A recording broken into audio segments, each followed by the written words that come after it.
So a lot of people have asked me questions about what happens in the grading room. It seems like a very mysterious place for people who haven't been inside of one. We have to give credit where credit's due. We're going to have the person answer this who's been in the grading room for 30 years. And I just want to say something. For 30 years, we've had one person in the grading room, the Rock of Gibraltar, one of the greatest graders of all time, respected by all of his peers. So the three of us would like to thank Gordon Wrubel for all he does. He's 72 years old, and he's still got one of the best eyes in the business. He's there every day. I'm sure he can tell you, Steve, what happens in the grading room. Well, first of all, a long time ago, because we had to block out the windows because the sunlight interfered with our looking at the coins under high intensity, it became known as the mole hole. And it's still known as that today because there are no windows. So it is dark, it is mysterious. When guests come to see what it's like, it's like, everybody's got their light over their station, but there's no overhead lights, so it's dark. And very mysterious. And here's these guys sitting there looking at the coin and then punching something into their computer, punching their grade in. So I can see how an outsider who's never experienced it would find it almost odd.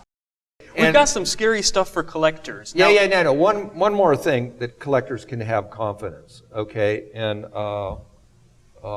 Steve, you're an outstanding expert on coins, and you have a great grading eye. And I'm sure you can relate to this. And when did you start looking at coins? What were you, like 8 years old or something? Yep, like almost probably all you guys. It's like if you go to a specialist, a doctor, and he looks at whatever, maybe he's a knee guy, he looks at your x-ray. It's not the first x-ray that he's looked at. And you have to realize that Gordon, before the grading room, before PCGS started, was flying to Europe and buying gold coins and had probably looked at, 100,000 1924 St. Gaudens. When you look at it so much, it's like, we have a thing called Meet the Expert at this Long Beach coin show, and the public and the dealers come up and show me coins and ask opinions, and I'm usually very abrupt with dealers. Come on, you're a pro, you're asking me what to do, you're a coin dealer. But very nice to the public and patient. But one guy kind of got under my, hands me a 2.5 Indian, and I go, it's counterfeit. And he went, Mr. Hall, could you look a little closer? So I pulled out my glass and I went, it's counterfeit. And then he, maybe I was being a little abrupt, but he was, how can you be sure? And all I could say, and I probably wasn't nice enough, was, you go out there and look at 10,000 2.5 Indians and then come back and we'll talk about it. Okay, so, and I know you know this, Steve, because you're a great grader yourself. If you look at a Morgan dollar, and some people say, oh, you only take 2 seconds to grade it. Yeah? Okay, unless there's some little problem, or you see, or maybe it's a 93S or 89cc, you want to look a little closer. I mean, if I show him a John Dannreuther, the Morgan dollar from here, he can probably get at 20 feet, he can probably get the grade right 98% of the time. And again, I'm sure you know, as you look at so many coins, you just know what it is. Same with counterfeits. Now, it's a little game we play with the counterfeiters. Mm-hmm. It's like they go here, we go there, they go here, they go there. And the important thing that made us different was we guarantee the product. Okay. So a lot of people go, well, how do I avoid the counterfeit issue? Well, it's real simple. You buy, reputable third-party graded coins, and you buy from reputable dealers. In fact, the only time I've ever written for Coin World, I wrote a column, the solution to the counterfeit problem. If your readers are worried about counterfeits, all they have to do is look. If you buy from a Heritage auction or a Goldberg auction, Stack's Bowers, Laura's auction, whatever, you don't have to worry. If you buy from a reputable PCGS authorized dealer, if you buy from a reputable grading service coins, you're not going to have to worry. These people stand behind the product. And a PCGS, the grading service, stands behind the product. If you go and buy raw coins, okay, and I believe I use the example, and this is a true story. We do not guarantee counterfeit coins, counterfeit holders any more than Rolex guarantees or Tiffany guarantees counterfeit products. Mm-hmm. So, but a guy calls us up and says, I bought these dollars, they turned out to be counterfeits, and the holders were sawed in half and glued back together, and we go, what can we say? Rolex doesn't guarantee, but can you just explain a little bit about the transaction? We're just kind of curious. And he says, well, I saw the coins on Craigslist, I met him in an airport, and I paid him cash. Airport parking lot. Airport parking lot. Okay, so it's like, didn't that give you a little pause? No red flags there. He says, well, yeah, but the price was cheap. Yeah. Okay, so if your readers are concerned about counterfeits, okay, nothing against Craigslist, but, you should buy from reputable dealers, grading service coins.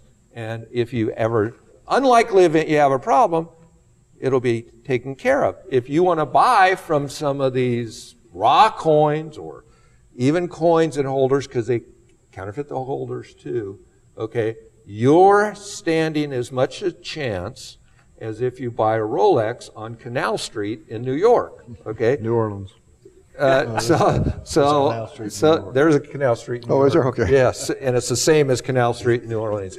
Anyway, so for your readers, the counterfeit problem is easy. Buy from reputable dealers, and buy third-party graded stuff. That's the same in all collectibles, by the way. David and I collect a wide variety of things. I collect art.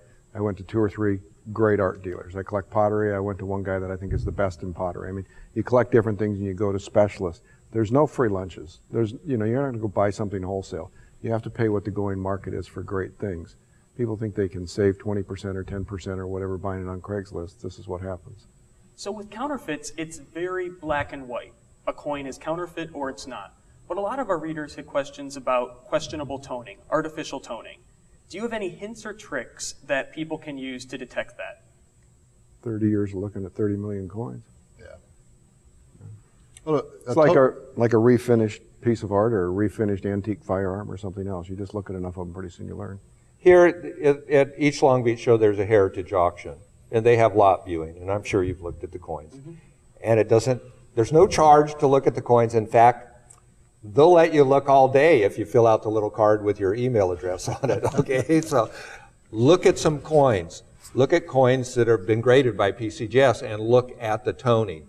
Now, the way where we're giving credit where credit due, here over on the left, John Dannreuther, perhaps the greatest technical coin mind in the history of numismatics. He can probably, when he looks at a 2.5 Indian, he'll tell you the technical reasons. For me, it's just it doesn't look right, okay? So he may have some technical answers about artificial toning. The way I tell is I try to remember, while I still have a mind left, what toning looked like when I was 22 years old. And if I see some colors that I didn't see when I was 25 years old and handling, tens of thousands of toned Morgans a year, okay, if there's a different color, then it's like, wait a minute, how can this be possible? And we have, there's a great tone story. When PCGS first started, they called me down to the grading room. There's about 20 Washington Carver halves that were all green, all exactly the same weird green color, which I had never seen, and everybody in the grading room thought it was artificial toning. So, well, gee, what should we do? Should we body bag the whole order? I go, yeah, this guy sent them in. They're AT them all. So we did, and we sent them back. 4 months later, they called me down to the grading room, and there's 20 Washington Carver halves, all this weird blue toning. So I guess they tried green, it didn't work, then they tried blue. But let's let John talk about some of how to do it. But again, for your readers, if they're worried, buy from reputable dealers, buy PCGS coins or third-party coins. Well, toning is obviously been a big issue like counterfeits, but when we see an original coin, like David said, he knows what those coins looked like 20 years ago, 30 years ago. So there's really not a problem with original color because it lies on the coin in a particular way. And that's just like a counterfeit gold coin just by looking at it. The same thing is true with original color. I don't like to call it artificial toning because it's not really artificial. All toning is natural toning. What happens is we call it second toning. A lot of times in the grading room, if a coin's totally original, we all know it. We look at it and go, boy, that's just perfect. It's got beautiful, it's lying, and everybody can tell that. The second toning coins, we divide into two categories. Second, natural toning over a long period of time. And that, it doesn't go into the coin like the original toning does, but it looks different than the artificial color. Like the coins he's talking about, the green, we call that the new spring line when it came out. Because I knew who was doing it. I knew the dealer that was toning the coins, and I knew how he did it and everything. And what happens is when you tone a coin over a short period of time, it floats on the surface. So the graders will look at a coin, and in fact, toning is of a funny color or it floats. They call it questionable color because there can be original coins that take 20 or 30 years to tone like that, but most of the time that's a short period of time that the coin has been toned. And it floats, it looks different.